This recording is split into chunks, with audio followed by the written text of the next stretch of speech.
खेपरे में सिंधी अदबी संगत पारां राणीपुर में बेदर्दी सां क़त्ल थियल निगरी फातिमा फरोड़ जे खून सां इंसाफ़ लाइ गॾिजाणी कोठाई वई।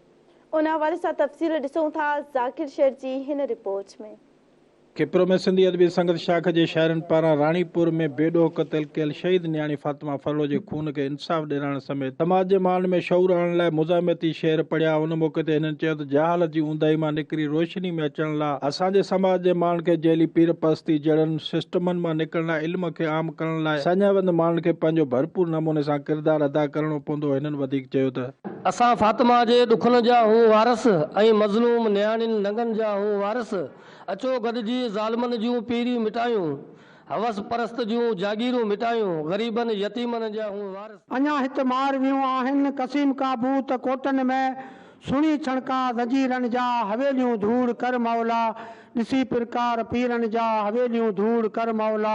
सितम जो ज़मानो न्याणी पे थींदी, हवस जो फसानो न्याणी पे थींदी, असद पीर जेड़न के मक़तल पुॼायूं, अज़ल जो बहानो न्याणी पे थींदी। राणीपुर पीर जो असद शाह ज़ालिम जे हुन सां मासूम 10 साल न्याणी सां उन जेका ज़बरदस्ती कई आहे, उनखे तशद्दुद करे जेको उनखे जेको मौत बि ॾिनो आहे, उहो मौत जेको आहे सिर्फ़ु इंसान जो न आहे, हक़नि जो न आहे, पर पूरी आलम जेके न्याणियूं उन्हनि जो सभिनी जो मौत आहे। तमामु अफ़सोसनाक वाक़ियो आहे। असां इनजी जेतिरी मज़म्मत कयूं उहो तमामु घटि आहे।